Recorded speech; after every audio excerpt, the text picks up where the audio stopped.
the full package. If you're really gonna do it, you gotta kind of give everything to the soup and give everything to the noodles, you know. It's part of the shokunin culture of making your own noodles and just giving everything, you know. Mochiko Restaurant is a cafe slash bakery. In the morning, it is a bakery, and then at night we do Japanese comfort food, mostly focusing on ramen is kind of like what we're known for. So that's my passion, and that's what I spend most of my time working on, and I have 2 cooks that kind of do the rest of the savory food at night. Morning, take care of Pip. She helps me realign my chi when I'm all stressed out, you know, because we got a long day ahead of us. Typically we get into work at 9 and then usually leave work at 10:30 at night, you know. That's the pretty normal day. I have like the mentality that anything you can't get done in 14 hours or less isn't like worth doing. It's too much, because you got to kind of have that. You got to have an hour in the morning, an hour when you get home, and then a decent amount of sleep, you know. But that's also why we're only open 4 days a week. So we kind of have those 13 and a half hour days, 4 days a week. We do a prep day, 1 day a week. So it's a lot of hours, but compared to some people that are open 5 days a week, it's not. It's very manageable. By the time you're tired at the end of the week, it's like, oh, you get a day and a half to relax and be with the wife and pup, you know. What's the first thing you do when you come in the morning? It depends on the day. So I try not to have to do soup and noodles are kind of like the big projects. So I try not to have to do both of those in the same day, but I would get soup started or I would get noodles started, because they both take a significant amount of time. Soup is a little more hands-off, that you get it going and you maintain it, you do what you need to do to make a great soup, while noodles are a little more hands-on. You kind of have to keep an eye on it at all times, because bad things can happen. But those are the big projects. On days that like we get killed the night before and I have to make soup both days, that's a busy day, but you gotta come in running, you know? Which is like a big mentality change that I've had, because I used to come into work and be crush, kill, destroy, get everything done. Everybody else needs to kind of get out of my way, while like being here, I've kind of changed it. Like, things are important, but work is not as important as it used to be, and I can still get things done by like being more courteous, you know? What separates ramen soup from, let's say, like French or the Western soup? The soup is kind of the soul of ramen, you know? There's different theories on making soup and tare, because you're making soup and then you're combining it with tare to make the soup, you know, that is the heart of the bowl. So there's a philosophy of like that the tare needs to be more complicated and the soup needs to be more simple, or you can have a more complicated soup and a more simpler tare. Over time of like cooking ramen, I've gotten simpler on the tare, and then having that just kind of complement and season a relatively complicated soup. And the soup doesn't really necessarily need to be complicated with a lot of ingredients. Sometimes it's just making soup with great farm-raised chickens and things like that. That we have a pasture-raised chicken that we get from TS Farms, and they just have a lot more flavor and umami than anything you could get from a commodity bone, you know? And we have certain techniques and everything to try to extract that perfect amount of umami and flavor and all that, and then keep tasting it throughout the process so that we can strain it, chill it down very quickly when it kind of hits its max aroma, flavor, umami, all that stuff, you know? Chilling it down as quickly as possible. Yes. Why is that important? Well, I have like the bro science thing. There's no science backing it, but I'm a big on like the bones and aroma, and that like bones are constantly releasing aroma, in my opinion. So there's kind of like things you can't see that it's coming out of the bones. And then when you strain the bones, the soup is still 180 degrees, you know, so it's still cooking even though it's not. So at that time, it's slowly releasing all the aromas.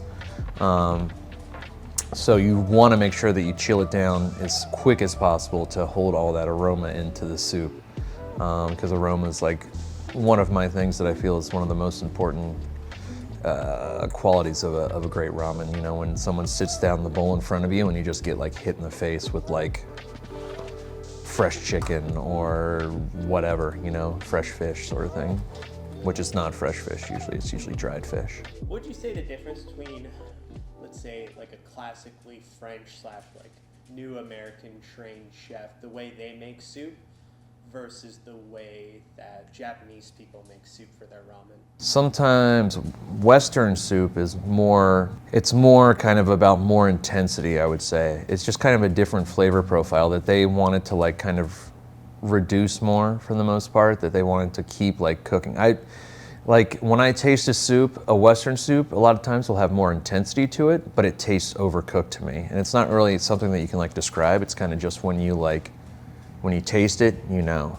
So when you put a Western soup in your mouth, it's not like a great, because the soup kind of releases aroma up through like your navel passages and all that when you're eating it, and it just kind of has this overcooked taste to it, while like a Japanese soup kind of has more of like that clean chicken or pork aroma that you're getting from it, you know?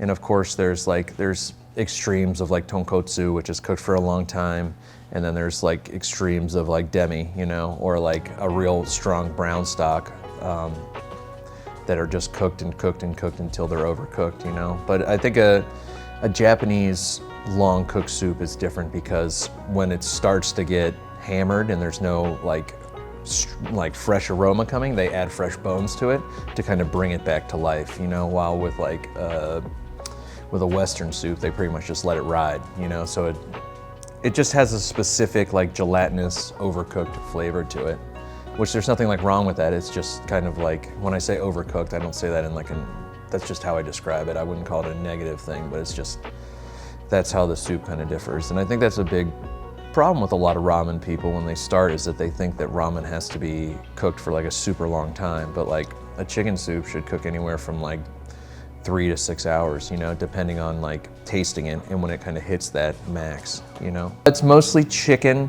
We add some pork bones, mostly for aroma, just because I feel like pork bones it's hard to get a lot of flavor out of them.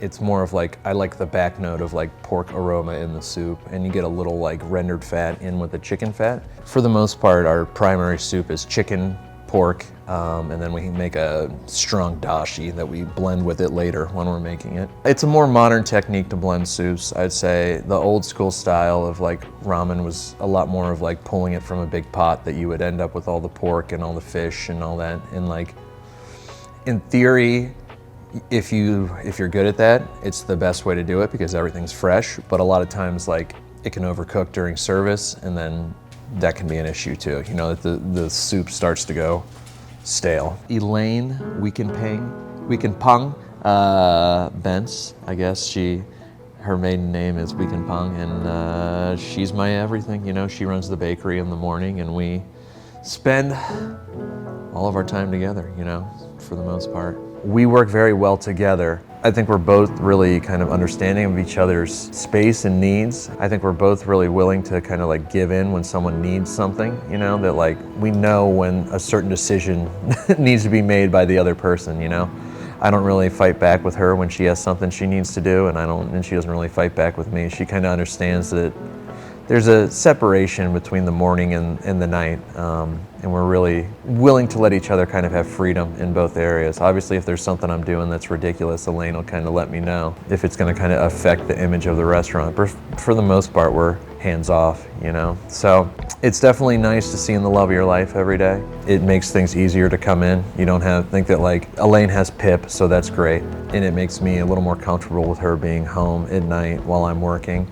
But we still have 8 hours that we're with each other every day, you know, working, and we very rarely have scuffles between each other, so it's a pretty awesome experience. About to have our kids, so we're in a big transition period here, and we'll kind of see what happens. We don't know if, I assume Elaine's gonna want to still be pretty hands-on in the bakery, but she might fall in love with being a mom and see if she wants more time off. Our noodles have changed over time, but they've also gotten simpler, I think, at this point, that we're sourcing really good flour from Japan. It has a certain quality to it of being very bouncy and chewy and slippery, And there's kind of a lot of things that you can kind of add to Western flours to make that happen, like tapioca starch and stuff like that. But I feel like these flours that we're using from Hokkaido these days, you don't need any of that. They kind of naturally have that quality to them. So I at least notice it. I don't know if any of the guests do, but.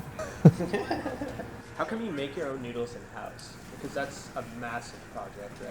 Yeah, but so we make our own noodles in-house. One, because we feel like the quality's better than buying a mass-produced noodle, which there's nothing wrong with that, but they're gonna get frozen for shipping. They're gonna have preservatives in them. Like to also have the variety of like, we want this type of noodle, and there's a lot of times that type of noodle isn't made by anyone, so like we would make it ourselves, you know? Like a shoyu is always gonna have something different than a shio, and then a skemen noodle is definitely gonna be way different than those noodles, you know?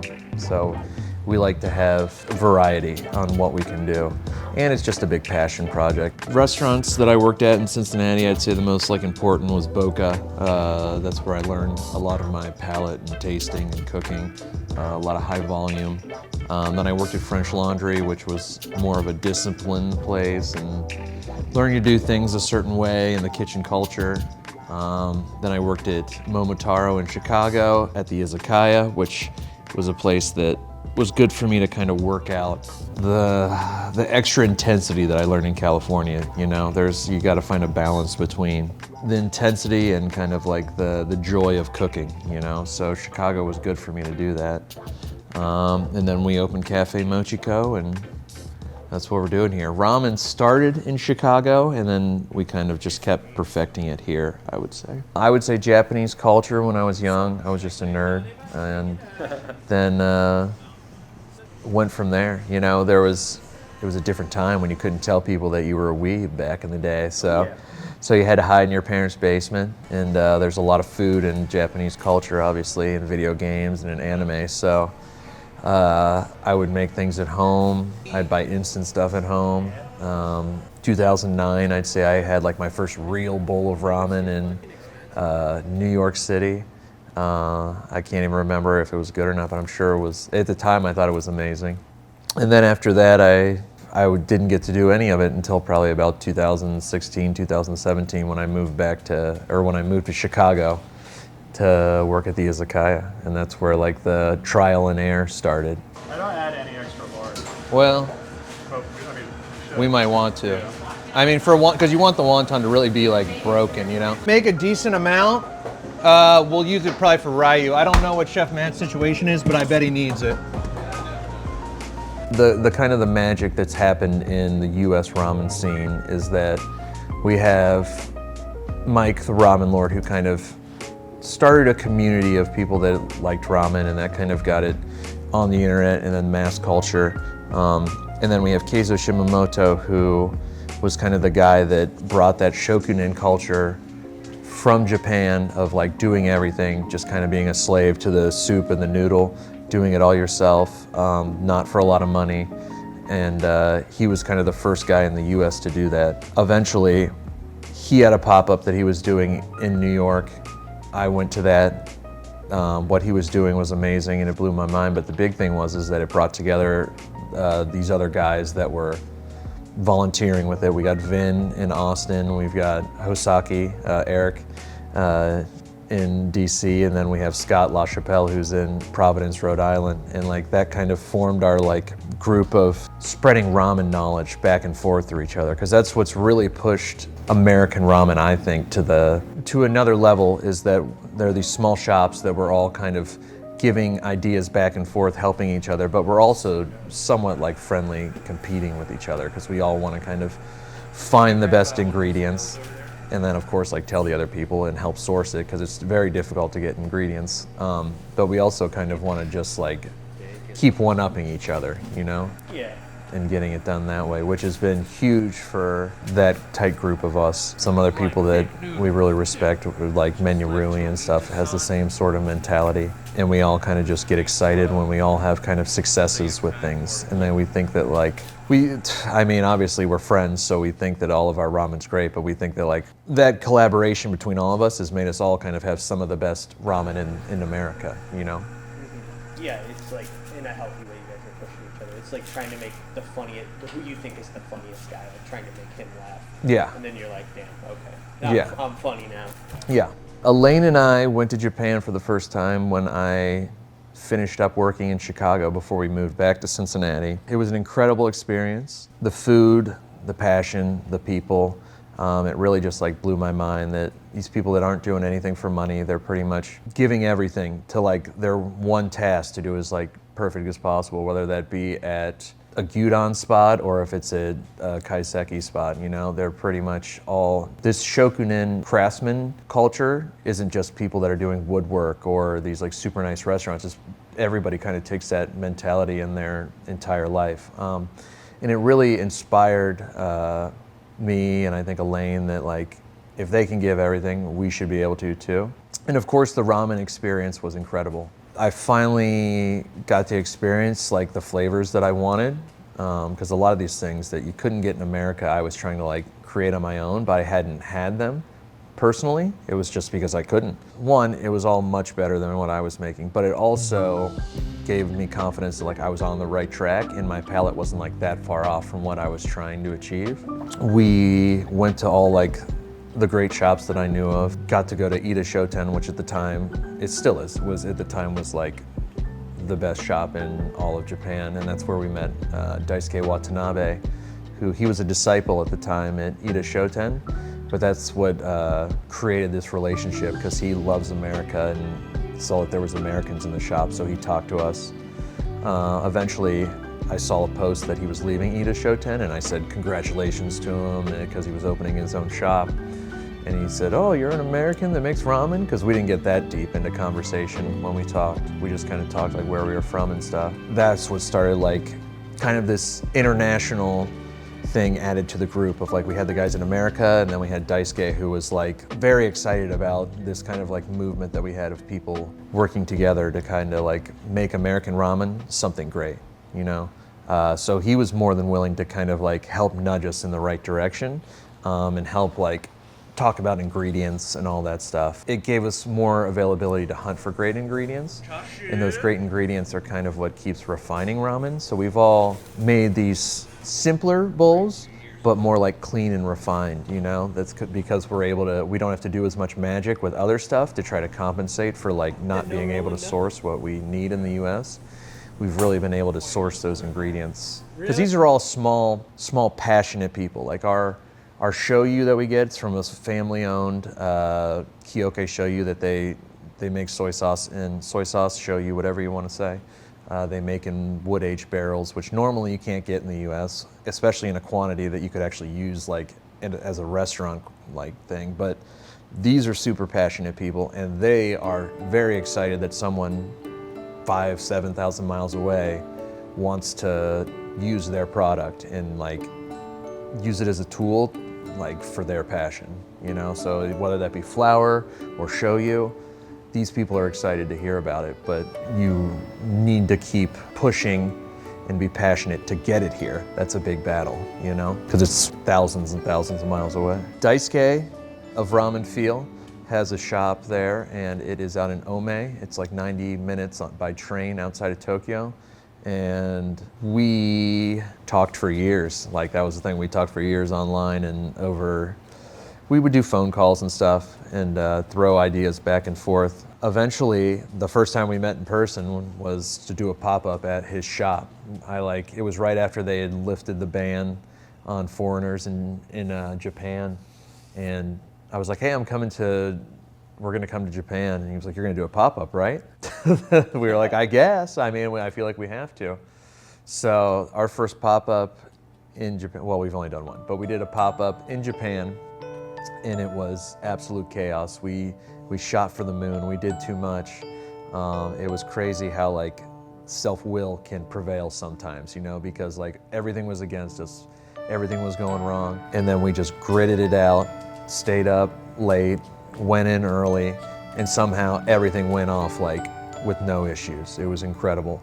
We got to meet, the big thing was that we got to see like the passion of the Japanese and how accepting they were of us to be there. Because in America, a lot of it is like white guy making ramen isn't like a good thing. And in Japan, when we were there, everybody that came was like bringing presents, and they were like, we're so happy that you're here and doing something else, you know, and that this isn't, because we were doing Cincinnati chili ramen in Japan, which like anybody, a lot of people in the US would be like, that's insulting to ramen, but like the culture there was pretty much like, we're excited that you're bringing something else of yours to this country, and we love ramen, and we're very excited to do this. So people would bring fruit and things from their business and all that, and we got to meet Shiori-san, who's like Sano-san's wife, which we had talked briefly before that, like online, but we got to meet her in person, and she's been a big connect for us.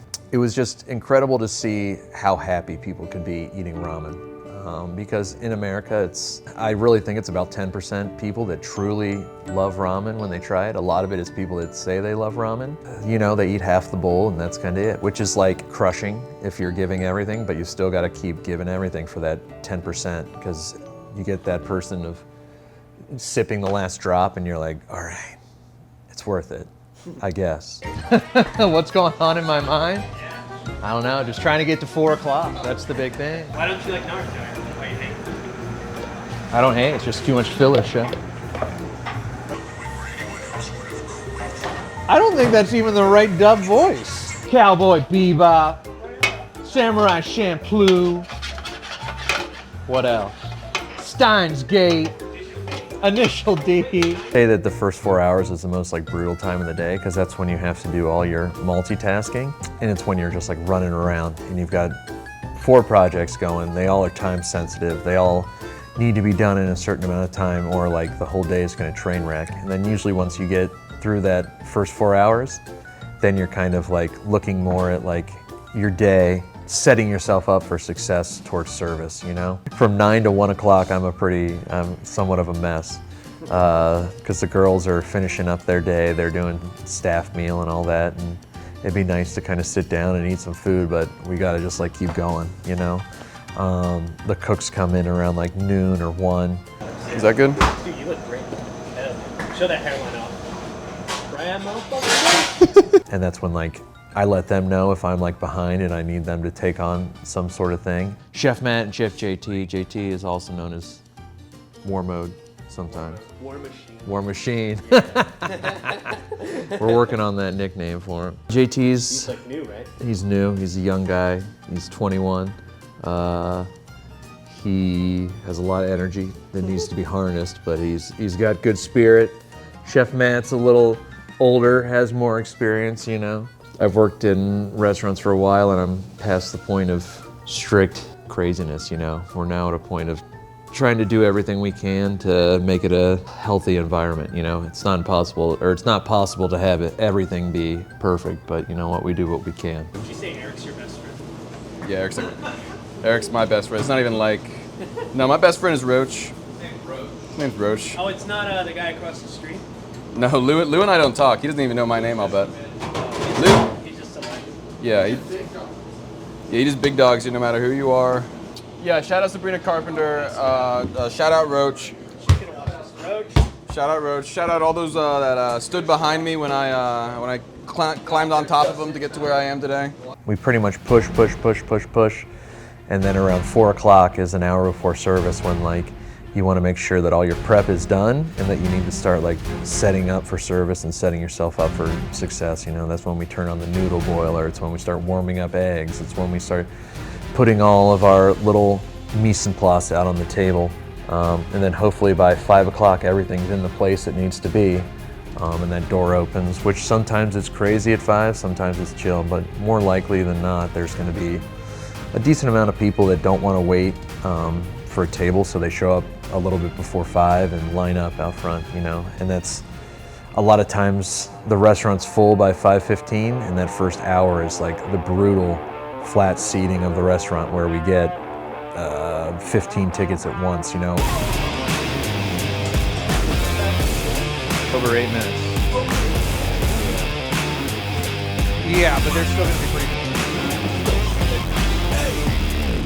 Hot bowl. Yes?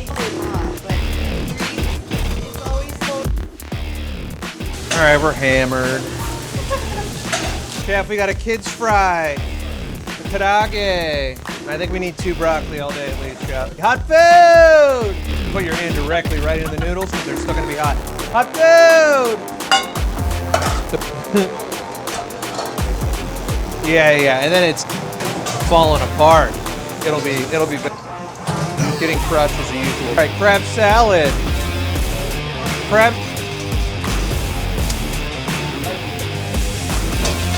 3 table, 4 table 6. When we gotta dig ourselves out. And then usually by 6 o'clock, we're doing, the tables naturally leave and flip.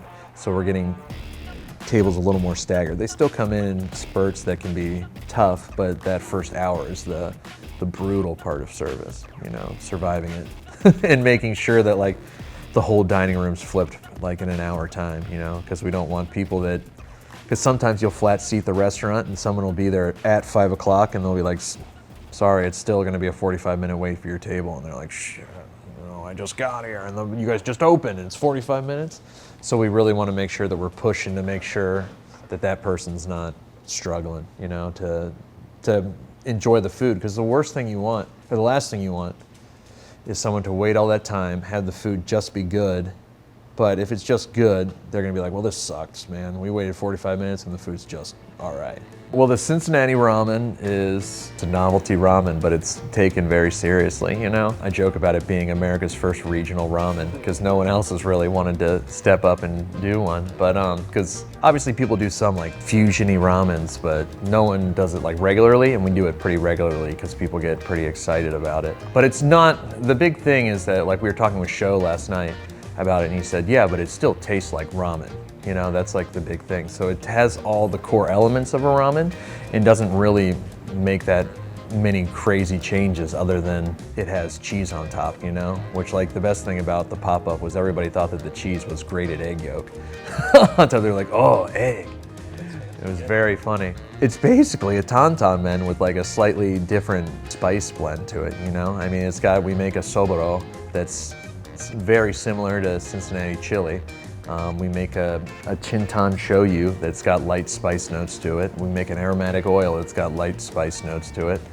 And that's kind of it, you know? The fundamentals are all there. You don't really need to think too hard about it, you know? And the cheese is kind of this nice thing that builds up in the bottom of the bowl at the end, and it's a nice finish to it. The smash burger is all about like the bun.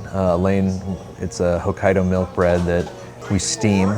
And then we kind of do a quick like sear in a pan, so it has a nice browning on it, but it's just like super rich, chewy, and then it's just like classic double patty smash burger, you know? Onions, Yeah. pickles, lettuce, Yuzu aioli. yuzu kosho, mayo. No aioli here, My please. bad, chef. No aioli. Katsu sando, the star of that is also the Hokkaido milk bread that Elaine makes, but it's just in loaf form we make it pretty classic style, but there's, in Japan, you usually get a katsu sando that's cold. It's kind of like the culture of it, but when you get one that's like freshly fried and sliced and then put between this beautiful soft bread, we put other things on there like cabbage and pickles and sauce, but like if you just had the katsu alone on the bread, it would be incredible, you know? Great bread, hot pork that's juicy, you know? Everything else is a nice compliment, but that's like the heart of it. Everyone's chill? Okay, that's not normal. Fire 2 katsu sando. Fire a smash burger. Pickle on side. Can we get those fries extra crispy, please? Just kidding. Looks great. There you go. You're basically a pro now.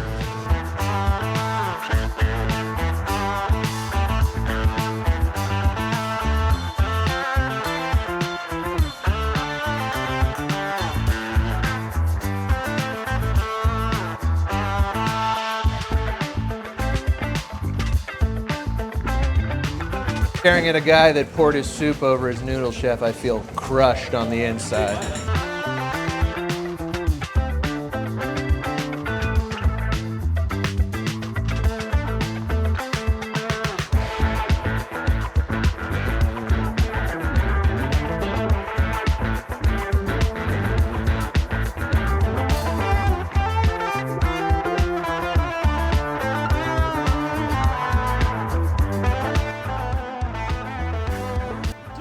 advice for young chefs who have maybe been only cooking for like 2 years, who are kind of in a hurry to become sous chef or like just keep advancing because they think like that's, you know, climbing the hierarchy is like how you become a better chef? Like, Yeah. you have any advice for them? My advice, nothing really comes quickly, you know? It seems like, at least what I've seen, it seems like no matter what, people kind of, their skill and natural talent and like comfortableness happens at the same rate for the most part. There's people that are gonna be better than others, but for the most part, like, you can't be a badass like in 2 years. It just doesn't happen. It's just one of those things that like in your head, I assume I thought the same way and I was like, I'm the man, you know, but it just takes time. I would definitely recommend working at places at least a year and then finding somewhere else that makes you excited and go from there. I think that you should always have a goal but take time to do it. Don't have it be like a quick goal. And then like, I mean, so a big thing for me was like I felt that I was at the best restaurant in Cincinnati or one of, and I was like, well, what do I do now? And that's why like I went for the French Laundry, you know, because I was like, this is an amazing restaurant. That's like my new goal to go for. And I had been at my current job for over a year. I feel like you just got to keep setting those goals, and becoming a sous chef early really like isn't necessarily the best goal. You know, I feel like taking in knowledge and just really putting yourself physically like through it, you know, because your body has to train for it. It takes time to get used to long days. I mean, you can't really do anything exceptional with an 8-hour day, you know. You kind of have to be pushing, and it takes time, you know. There's like, start with an 8-hour day, and then when you're working 10-hour days, and then eventually like when you become a sous chef, you're gonna be working at least 12-hour days. So you gotta make sure that you're ready to do that, and like, is it worth it? Or should you keep kind of like building your palate, going to a different restaurant and going from there? But I also think that like, you shouldn't jump around from restaurant to restaurant. It used to be very industry standard that you had to work somewhere a year, or like you wouldn't tell somebody that you actually worked there. That's kind of what kept me going at the laundry, because I was doing terrible at the laundry. But I was like, I have to make it a year. I have to make it a year. But I had only been there like a month. And I was like, I was just like, I'm never gonna make it. And then finally when I got to 6 months, I was like, all right, it's less than 6 months now. I can make it to a year.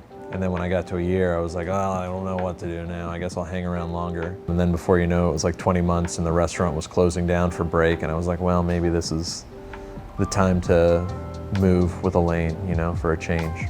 They don't get super starchy, so they really need like one rinse, change the water, kind of give them some nice work to kind of work some of the starch out of them. But for the most part, these really just need to chill. Give them a really good squeeze in the corner, and then you're pretty much there. And then pass it. The Gyokai Sukemen is based off of a style that was made famous by a shop called Ganja. I think it's in Saitama, that's like north of Tokyo, and he was the first guy to kind of do the super rich pork tonkotsu and chicken, and then he would put fish in the soup, cook it for a long time so it'd be a super rich soup, and then he would finish it with dry fish powder, gyofun. And it was really big, like from around like 2015 to like 2020. It slowed down a bit, but it's still super popular. And Ganja was like the shop that started that. And then mostly what I know from it is from Keizo Shimamoto. He's the guy that's like the Gyokai Sukemen master, you know, because for a long time there was no one else in the US that was making anything like that, you know. There's a lot of like small shops now that are doing it, but for the most part he was the only guy doing it. Hatsu, served separate with iced noodles, you know, that are chilled obviously, and they're super slippery and chewy, you know, and hopefully they are, you know. That's what you're aiming for. The mochi, Elaine likes to take credit for. I don't know how it happened exactly, but I guess inspired by gnocchi. But the big thing, like our technique that we do with it is kind of like, it's very different than gnocchi, but it's kind of like a gnocchi method. It was mostly inspired by our favorite place in Chicago, Shy Cafe, has a rice noodle roll dish that has like stir-fried rice noodles with XO sauce and all that jazz, and it's delicious. And that's kind of what we were emulating with ours, but it's basically little mochi cakes that kind of look like gnocchi that have a nice crispy edge on the outside, and then they're like gooey and chewy on the inside. Very mochi.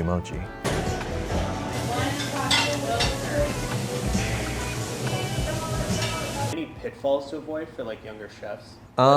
Inside the kitchen or like the party lifestyle? Yeah, I mean the party lifestyle is definitely a pitfall because you gotta have energy for long days. You know, if you're having a lot of fun, you're probably not going to be having much fun at work. You know, and you need energy. You need your head to be clear to kind of remember, because there's a million things you have to remember in the day. Like you got to have 4 things working at once. You can't be working on one thing at a time. So obviously you should have some fun on your days off, but there's the pitfalls of like after work, you know, just every night doing it, because your body's not going to be able to keep up with it, and your body really needs sleep. That's like the biggest thing I've learned, is that your body has to have sleep to do anything, because it's your mental health falls apart and your physical energy falls apart, and it's like then you're unhappy every day at work because you feel terrible.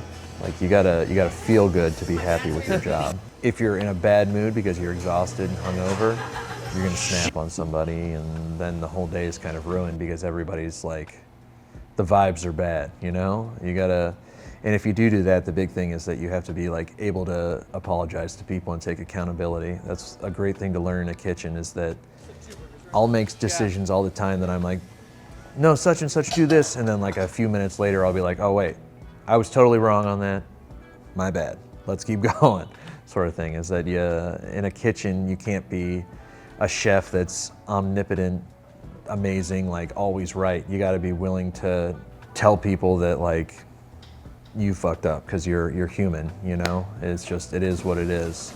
And I think a lot of chefs just eat that when they mess up and just like keep going because they don't want to take the time to do that. And it's great for kitchen morale too, because kitchen morale, cooks are always going to be thinking like, this idiot, I knew he was wrong, and look at this, we can see he's wrong, clearly he's wrong, he's an asshole, sort of thing, you know.